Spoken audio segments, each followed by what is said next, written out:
Today, a policeman was murdered and 4 others injured when a terrorist came up to a major highway and opened fire. This is the 4th deadly terror attack in the last 2 weeks, as Israel continues to be fired upon by Hamas, Hezbollah, the Houthis, Iran, and other proxies. Remember, Israel is fighting for the defense of its citizens on 7 fronts. That's why Israel's soldiers are in Lebanon. Israel's troops are degrading Hezbollah's ability to murder Israelis, taking out Hezbollah's commanders, taking out Hezbollah launchers, sealing Hezbollah tunnels. It's working. How do we know? Hezbollah and Iran are signaling, yet again, they want a ceasefire. Israel is receiving indirect requests from Hezbollah and Iran for a ceasefire, a source told the Jerusalem Post. We've spoken about similar reports in the past. Iran and its proxy army in Lebanon wants Israel to stop hammering away at them, but not because they want peace. Hezbollah and the Islamic Republic of Iran want a chance to rebuild, rearm, and again be ready to rocket Israel's people while invading its northern towns. That is why Israel is responding with a no, thank you. Israel doesn't want that kind of ceasefire. In fact, it needs a new reality where Hezbollah cannot fire 13,000 Iranian rockets, missiles, and drones as they have been doing for a whole year since October 8, 2023. In fact, Israel needs a new reality in which 60,000 people who were displaced from their homes can safely return.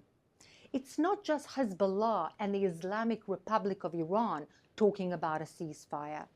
The UN Security Council emphasized the need for a diplomatic endeavor that would bring a durable end to the conflict and allow civilians on both sides of the Israeli-Lebanese border to safely return to their homes. The Council's statement also called for the full implementation of United Nations Security Council Resolution 1701.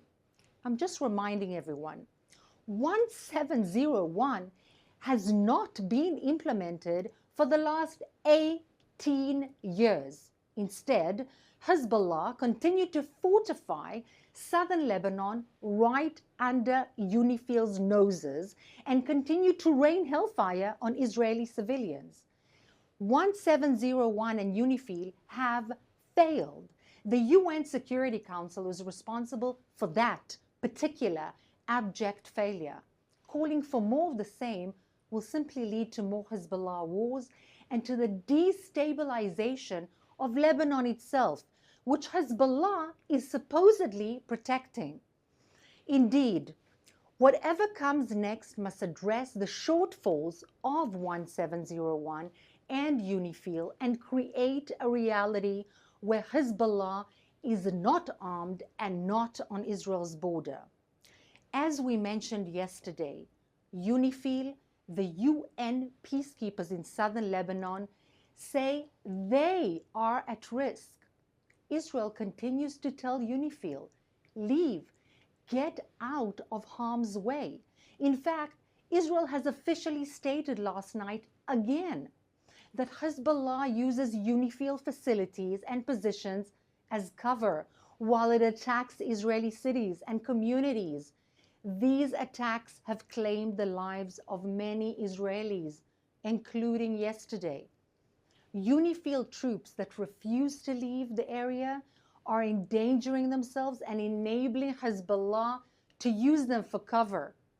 In fact, UNIFIL failed to stop Hezbollah until now. Now, it is kindly requested to get out of the way so that Israel can do what they did not. Let's take some questions from our audience watching live on social media.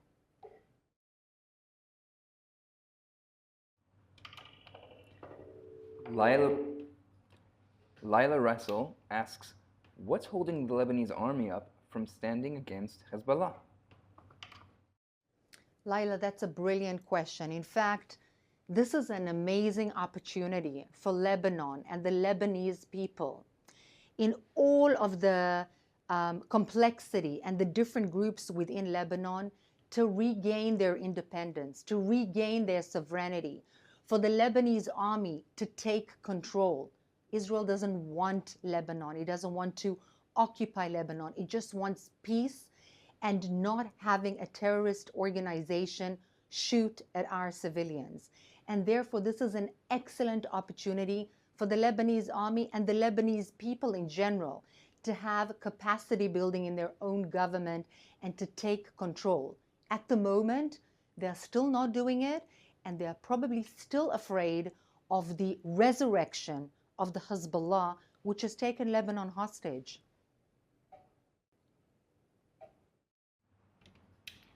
Will the IDF just go back around UNIFIL if they won't move back? The IDF warned again and again that the UNIFIL, the UN so-called peacekeeping forces, are in harm's way. If an antagonistic terrorist organization is shooting at Israeli civilians, it is the responsibility of the government and the army inside Israel, the IDF, to make away with the shooting, with that threat upon Israeli civilians. What the UN peacekeeping forces are doing is in fact inhibiting the Israeli defense forces from defending its own civilians. They're not doing anything else. They are not protecting Lebanese civilians by doing this. They are simply inhibiting on purpose, after they had failed to do the same, the ability of the IDF to protect and defend Israel's civilians, which is something that they are not only required to do, but it is their responsibility to do, and any sovereign government would be expected to do the same thing.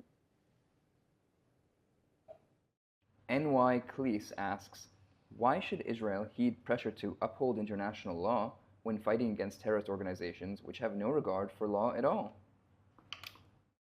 Israel is a democracy. It has a lot of respect for international law. It doesn't matter how many people throughout the world can laugh at that, can belittle that, can take aim at Israel's respect of international law.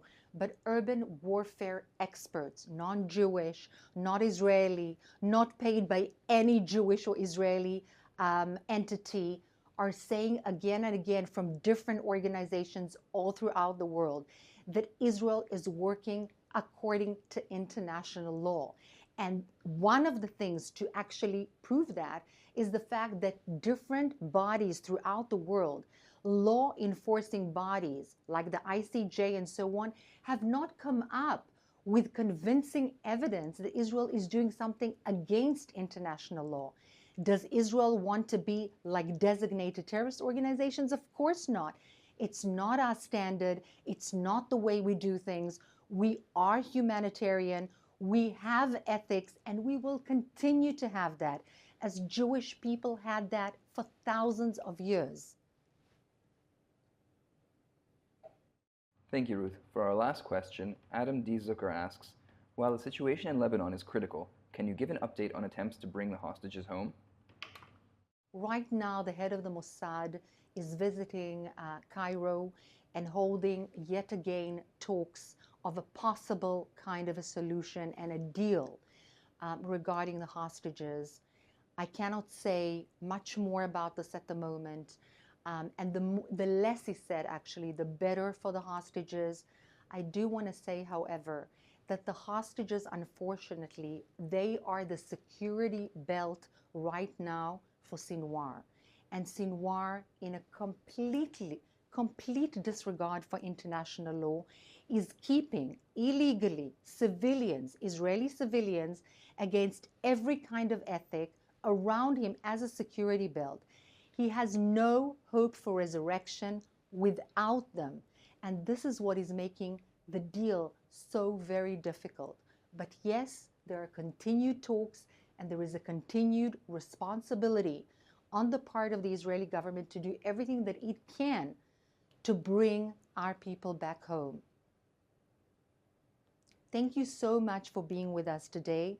Tomorrow is our festival. I want to wish everybody who's having the festivities at home with the families a Chag Sameach, and we'll see each other again on Sunday. Thank you.